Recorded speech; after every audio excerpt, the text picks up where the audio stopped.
guys, it's me back, Jashit and my cousin. And it's me, Sidhu. Okay, today we are going to talk about Mahabharata. This is the book that he read from. It's kind of heavy, but he read it 5 times. Okay, today he's going to tell it from first. Alright. So, do you mind holding this? Yeah. Alright, so it all began when sage Vyasa asked Lord Ganesha if he was going to help him write the Mahabharata. So, Lord Ganesha had a condition in which he said, I will do what you want, but you must remember to always keep dictating. If you stop dictating, then you're not right. Then a sage Vyasa said, alright, but I have a condition as well. If you do not understand a verse, you need to understand it and only then you can write. You need to you continuously need to understand each verse and write. Then Lord Ganesha said, okay, but they didn't have a pen or a feather which you write on. So Lord Ganesha decided, I'm just going to break my tusk and use it as ink. So he broke one of his tusks, which is why we call him Mekadanta. So it all started when sage Vashishta was reading when he was meditating. And as he was meditating, Lord Indra got more afraid that he would come and take over his position. Then he sent Menaka, the heavenly dancer, to distract Vashishta. So when Menaka started dancing, Vashishta got distracted and he woke up from his meditation and he fell in love with Menaka. So he went with Menaka and married her, and later they had a daughter named Shakuntala. But then Vashishta got upset because he was supposed to be meditating. So he cursed both of them and left.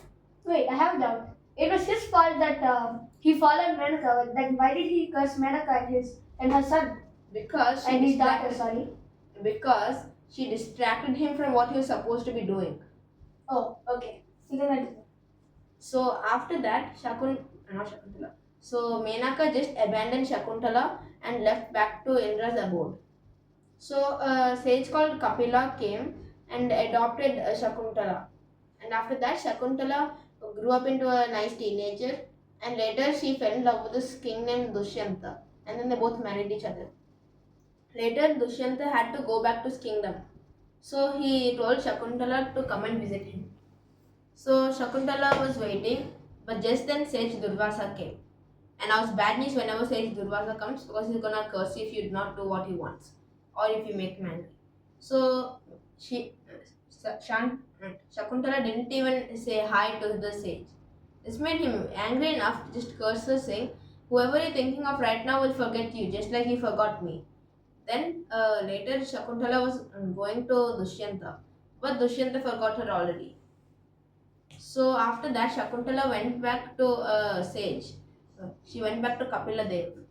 So as she was there, she had a son named Bharata, who was the first king in this whole dynasty, apart from Dushyanta. So Dushyanta, he felt bad and he got the ring of Shakuntala, which he dropped in the river. So after he saw the ring, he immediately got back his memory, and he went and followed all the footsteps and reached Kapila Dev's house. There, he and Shakuntala both reunited with each other.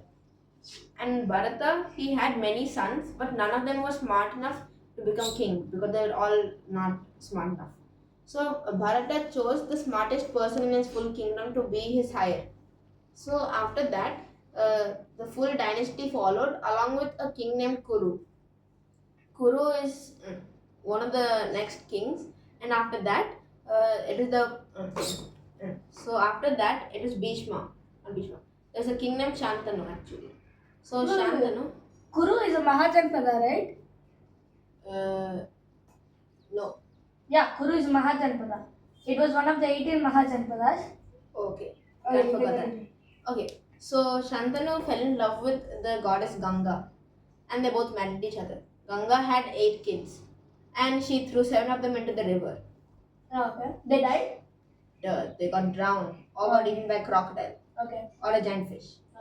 Okay. So after that, when she was gonna drown the 8th child, Shantanu came and said, "What are you doing? You can't kill your own kids. Are you a demoness or a goddess or a human?" Then Ganga left. And later, after many years, she named the eighth son as Devavrata. So she dropped Devavrata at his dad forever. So she left. Okay, can I tell you the reason why the seventh child was left over behind? Not seventh, eighth. Oh yeah, the eighth child. Yeah. What's the eighth child name again? Devavrata. Yeah. One time the eight brothers are going to a place. Then they saw a farmer's house. In that, there is a beautiful cow named. There are Okay, many okay. cows. There are many cows there, and they stole all the cows. Okay. Then the Brahmin cursed them all. Okay. Anyways, back to the topic. So Shantanu adopted Devavrata, and after many years, Shantanu wanted to remarry. So he decided to marry a fisherman's daughter because she was the prettiest girl there. So as he was going to marry her, her father came and said, "I know you want to marry her, but you have a son, and if he's gonna marry, then he's going to have more kids who will take over the throne, and then my daughter's son will not be able to rule, and that's my condition. I want my daughter's son or daughter to be a ruler, not your son." So Shantanu got sad and went back home. Later, Devavrata figured this out and went to the fisherman. The fisherman said, "I know your intentions are good, but as long as you have kids, I cannot trust you enough." But then Devavrata became more stern and said, "If this is not enough for you, I will never ever marry again in my full life." And then the god started showering flowers on him, and his name changed into Bhishma, the one who swore the terrible oath. And after that, Shantanu married the girl, whose name was actually Satyavati. So after they both married, Satyavati had two kids, Chitrangada and Vichitravirya. After that, Shantanu died. Man, everyone keeps dying for some reason. Mm-hmm. And after that, Satyavati wanted her sons to marry. So Bhishma decided to go and select three brides for them. So he went to the king of what do you call this place? Wait, the king of region in Uttar Pradesh. So as he went there, he just stole the three daughters of the king, Amba, Ambika, and Ambalika, and he just snatched them and rode away into his chariot. Then Amba told, "I have a, I have a person who I want to marry, and he's the prince of Shalva. So I want to marry him." Then Bhishma took her there, but then the prince said, "I cannot marry you because I did not stop Bhishma, so I cannot marry you." Then she said to Bhishma, "I want to marry you since you're the person I need to marry you since you abducted me." Bhishma said, "I cannot, I already swore never to marry." So she got upset and started arguing with Bhishma. After that, she went to Parashurama, who's still alive, because Parashurama is a Chiranjeevi. So she went to Parashurama and said, "Oh Parashurama, your disciple is not going to marry me even though he abducted me." Then Parashurama got angry and went to Bhishma and said, "You need to marry her right now, or else you must fight me." Then Bhishma said, "Alright, I'm going to fight you because I'm not going to marry anyone." Then they both fought, and Bhishma won. So Parashurama told Amba, "I'm happy that my disciple beat me. Please live your life now," and left to continue meditating. So after that, Amba swore to never marry Bhishma, and she went on top of the hill of Kailasa and not married. She asked Shiva, "I want to, when in my next birth, I want to kill Bhishma. I want to be the one who ruins Bhishma's life." Then Lord Shiva said, "All right, I'm fine with that. Okay, so be it," and disappeared. Okay. And after all that, uh, Ambika and Ambalika were married to Vichitravirya. Mm-hmm. But then Vichitravirya got oof because of a disease. And then Chitrangada was remaining. But he got killed by a demigod named Chitrangada, who did not like other people named Chitrangada.